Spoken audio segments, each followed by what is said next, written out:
Buck. What can I say about Buck? He was a legend around this town. Everybody knew Buck, heard of Buck. At the very least, you knew someone that knew Buck. I'd like to think most everybody was Buck's friend.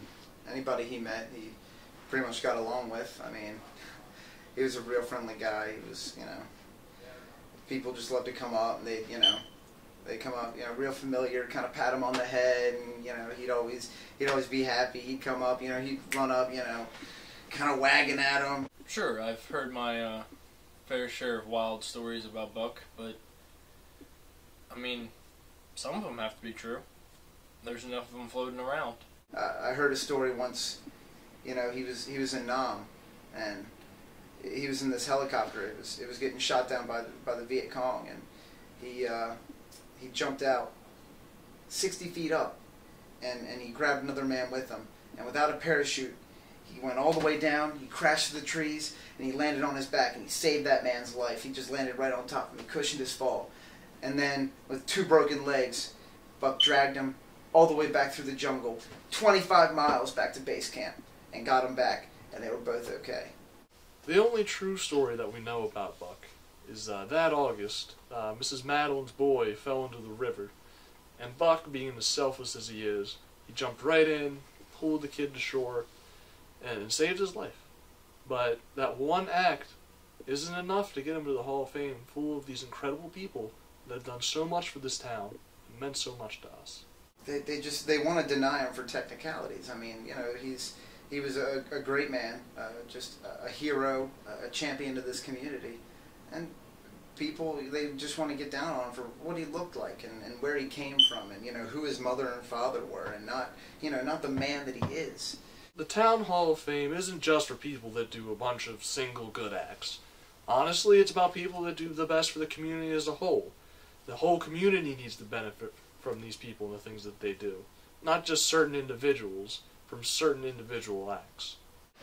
My car had broken down around Thanksgiving, and I had to take a bus to go visit my family. I've been telling Buck about it, and I think he showed some concern. And that Christmas Day, he pulled up, and I heard this engine revving outside my house. So I run out, and Buck's got this brand new BMW, and this thing's nice, fully loaded, power everything, leather seats. I was blown away, and I was like, wow, Buck, this is a nice new car. And he's like, yeah, it is. It's yours. The rules for entering the Hall of Fame are quite clear. Anybody can go to the Hall and read them. Alright? And the fact of the matter is, Buck, as great as he is, he just doesn't meet the criteria for getting in. What can you say when you're young and you're crazy? Maybe some cars get borrowed, or you get caught with some stuff on you that you were holding for a friend. I mean, Buck was a good guy. He was just having a bit of fun. That's all. Just a bit of fun.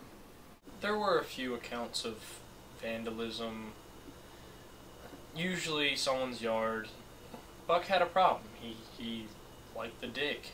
I'd drive out to the desert with him, or maybe sometimes we'd go up and hit the woods up north, and we'd hike a couple miles and dig a hole, maybe 3-6 feet, and he wouldn't say a word the whole time. He just looked so content, and then I'd leave and he'd stick around for a while, maybe pop his trunk, I'd maybe toss his trash, and I'm not really sure what he was doing. He always had bags with him. The rules around the Hall of Fame are old. They're outdated. Well, I mean, it's really the people trying to stop him from coming in, or it's just bureaucrats, and they're just trying to keep by the letter of the law, because they probably felt intimidated by Buck, man. He was the spirit of the community. Everyone around town knew him. Everybody. He's been here forever, and they're jealous, man. They're afraid of what he could do. Now, I want to make it clear, I got nothing against Buck. He's done some great and incredible things, even if only half of his stories are true. But the fact of the matter is, he just doesn't fit the bill for being put in the Hall of Fame.